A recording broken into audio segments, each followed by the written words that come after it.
नमस्कार।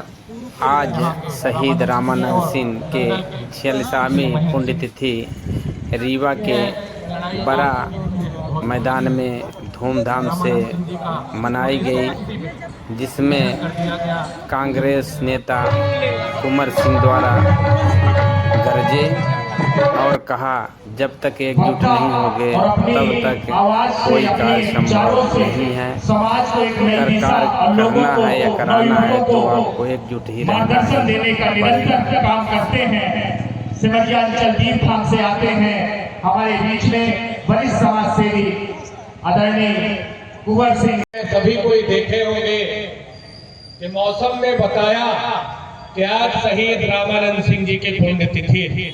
मुझे भी याद आया, जैसे ही हम उठे हमने कहा यूं ही झमाझम गरजता रहेगा तो यूं ही झमाझम बरसता रहेगा। मिलने को है बेताब ये दिल बेचारा तड़पता है। रामानंद सिंह जी को याद करके मौसम ने करवट ली। रामानंद सिंह जी को याद करके मैं तो खा कर आया हूं, पर लगता है मेरे साथी कुछ कम खा कर आए। शहीद रामानंद सिंह जी,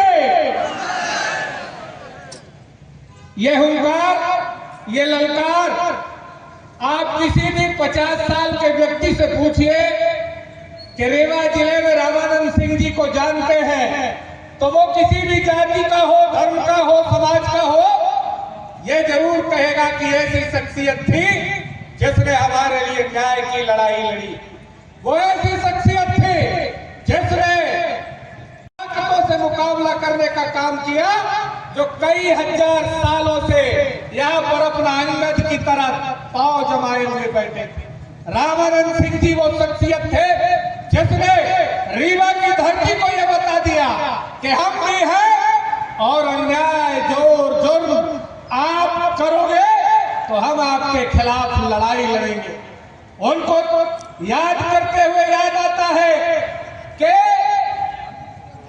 जो भरा नहीं है भावों से, जिसमें बहती रसधार नहीं, हृदय नहीं पत्थर दिल है जिसमें समाज का प्यार नहीं। रामानंद सिंह जी ने शुरू किया था और ये सच्ची श्रद्धांजलि तभी होगी जब यहाँ बैठे हुए लोग, जहां तक हमारी आवाज जा रही है वहां तक लोग अपने समाज की लड़ाई को लड़ेंगे। कहीं भी अत्याचार हो, वो किसी भी कोने में हो, उस अत्याचार के खिलाफ केवल ठोकने का काम हमको करना पड़ेगा। उन्होंने जब शुरू किया था तब न व्हाट्सएप था, न फेसबुक था, पेपर भी सीमित छपते थे, लेकिन ये वो वक्त की आवाज थे। अपने ताकत के दम पर, अपने शेरदिली के दम पर, अपने जानाजी के दम पर उन्होंने उस हुकूमत को हिलाने का काम किया जो सैकड़ों वर्षों से तानाशाही में लगे हुए थे। रामानंद सिंह जी की सबकी श्रद्धांजलि तभी होगी जब हम समाज में शिक्षा का अवसर देंगे, समाज में बहन बेटी पर कोई भेद नहीं रखेंगे। मैं तो कहना चाहता हूं कि बेटियों को भी पढ़ाने का उतना ही अधिकार है और कहा भी गया है कि पढ़ी लिखी हो घर की माता, वह है घर की भाग्य विधाता।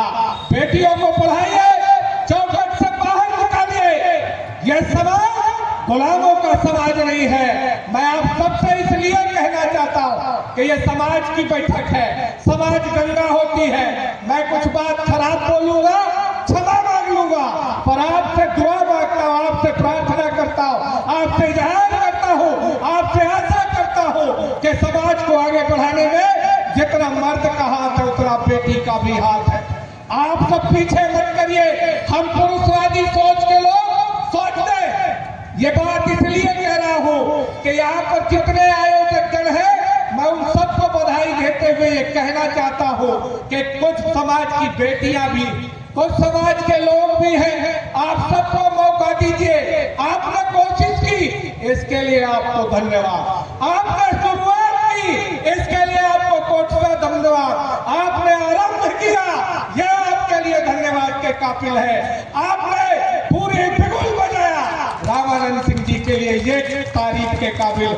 मैं कहना चाहता हूं कि यह समाज पढ़ा लिखा होगा तो सामाजिक कुरीतियों से भी दूर होगा।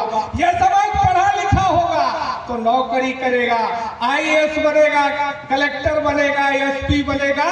और मैं तो कहता रहता हूं आप सबसे कि लड़कर होंगे पीएम सीएम, आरक्षण से होंगे सीएम डीएम, आरक्षण से होंगे एसपी डीएम। ये याद रखिएगा।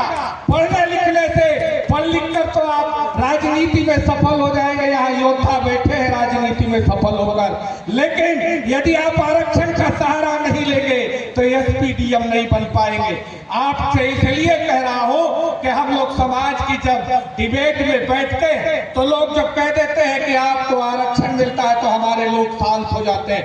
आप याद रखिए 100 लड़कों की परीक्षा होती है, उसमें 27 तो हमको मिला नहीं, 14 ही सही पर 27 मानते। एससी एसटी को सबको मिलाकर 50 हो गया और 50 तो सीधे सामान्य कोटि के लड़कों को मिल गया। 100 में 50 तुम ले लिए, फिर भी तुम विरोध कर रहे हो, फिर भी हमारे लोग बोल नहीं पाते। मैं ये बात इसलिए आज समाज के बीच में कह रहा हूं कि आप जानिए, जब आपसे लोग कहे कि आरक्षण आप लेते हो तो छाती ठोकर कहिएगा कि 100 में 50 तुम्हारा है, हम 27 लेते फिर भी दर्द प्यारा प्यारा है। लेकिन आरक्षण को कमजोरी नहीं समझिए, हमारे साहस को हमारी कमजोरी मत समझिए।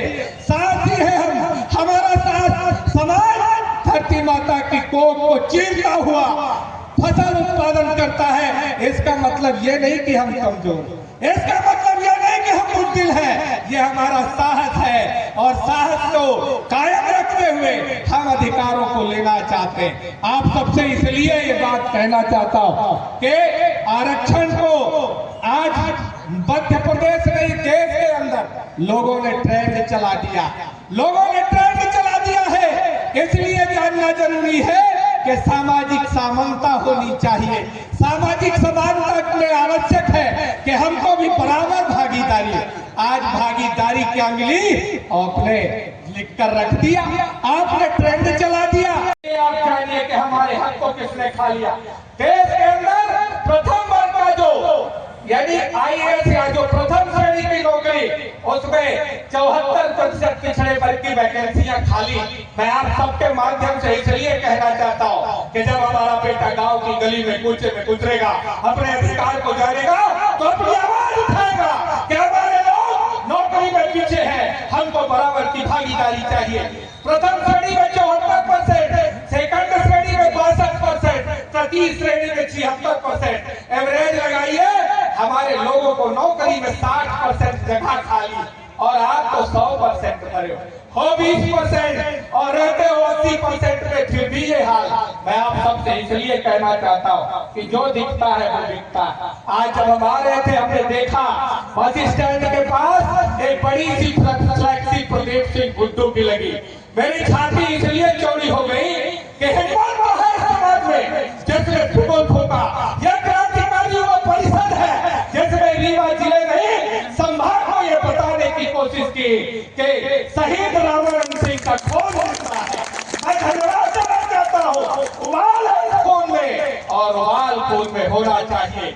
जब अन्याय हो, अत्याचार हो बहन बेटी के साथ तो आगे आना चाहिए। मैं आप सबसे कहना चाहता हूँ कि समाज के ऐसे लोग तमाम जो यहाँ बैठे वो लड़ाई को आगे बढ़ाना चाहते। आप सब इसलिए भागीदारी करिए कि मौत से किसकी यारी है, मौत से किसकी यारी है। कल तुम्हारी तो आज हमारी बारी है। जाना तो सबको है, जाना तो सबको है। लेकिन शिकार तो शेर का ही किया जाता, पिजड़ा में लोमड़ी पे कोई रखता है क्या। इसलिए तलवे चाटने की जरूरत नहीं है, समाज को सामना करने की जरूरत, चमचागिरी और चमचाचन की जरूरत नहीं है। हिम्मत करिए, लड़ाई चाहे नौकरी की हो, लड़ाई चाहे राजनीति की हो, चाहे पद की हो, चाहे किसकी हो, समाज को आगे बढ़ाने का काम हम सबका। मैं जो मंच पर बैठे लोग हैं, आदरणीय नेतागण है, उनसे भी चाहता हूँ ये तो कर ही रहे, पर इनका करना तब लाजमी होगा जब हाथ उठाकर आप इनके पीछे होंगे, छाती अड़ा के आप पीछे होंगे, इनका हाथ आप मजबूत करेंगे। और एक बात याद रखिएगा, देश के अंदर कुर्मी जाति को कोई देखना नहीं चाहता, उसकी सच्चाई आप महसूस करते होंगे। वो काम किसने किया? सामान्य वर्ग के लोग कहते हैं कि ये सिंह है, ये पटेल है, ये धरती माता को चीर कर फसल उत्पादन कर लेते हैं, ये किसी के गुलाम नहीं है। तो छोटे वालों को कहते हैं ये तुम्हारे विरोधी, छोटे वालों के पास जाके कहते हैं हम ही तुम्हारे हितैषी हैं, कोई ये पटेल तुम्हारा विरोधी है। इसलिए आप सब याद रखिए, हमको हिस्सेदारी भी देनी हो, हिस्सेदारी अकेले खाने की आवश्यकता नहीं।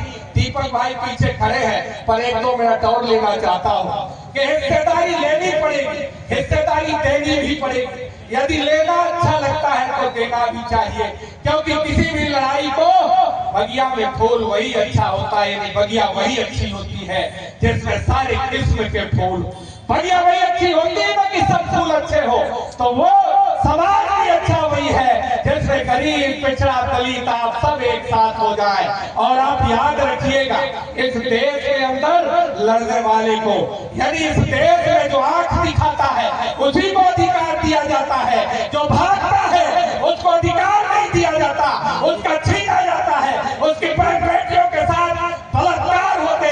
आज देश के अंदर आदिवासी भाइयों के साथ पिछड़े मणिपुर में देखिए हमारी बहन बेटियों को नग्न करके भगाया गया। मैं इसलिए ये बात बोल रहा हूँ कि जब भीतर का शेर जगेगा, जब आपसे आपकी पीढ़ी पूछेगी, दीपक ने तो अपना काम कर दिया, धर्मेंद्र ने अपना काम कर दिया, पुष्पेंद्र ने अपना काम कर दिया, और सारी क्रांतिकारी युवा परिषद ने काम कर दिया, पर आपसे हमसे जब हमारे बच्चे पूछेंगे कि रामानंद सिंह जी शहीद हो गए थे लड़ते लड़ते, तुमने क्या किया, तो गर्व से हम भी कह सके कि लड़ाई हमने भी लड़ी, लड़ाई हमने भी लड़ी है। लड़ाई हमने लड़ी है और क्रांतिकारी युवा परिषद के साथ कंधे से कंधा मिलाकर हम भी चल रहे हैं। मैं आप सबसे इसलिए कहना चाहता हूँ कि आने वाली पीढ़ियों को हम बता सके कि जब देश के अंदर सामाजिक चेतना की लड़ाई लड़ रही थी तब हम थे, जब देश के अंदर बहन बेटियों के साथ अत्याचार हो रहा था तब हम लड़ाई लड़ रहे थे, जब किसानों के साथ अत्याचार हो रहा था तब हम लड़ाई लड़ रहे थे, जब मजदूरों के साथ अत्याचार हो रहा था तब हम लड़ाई लड़ रहे थे, जब बेसहारा गरीब पीछे अपने अधिकार की लड़ाई लड़ रहा था तब भी हम सीना लड़ाए हुए आए थे। इसलिए हम कहना चाहते हैं क्रांतिकारी युवा परिषद के साथियों को बहुत बहुत धन्यवाद।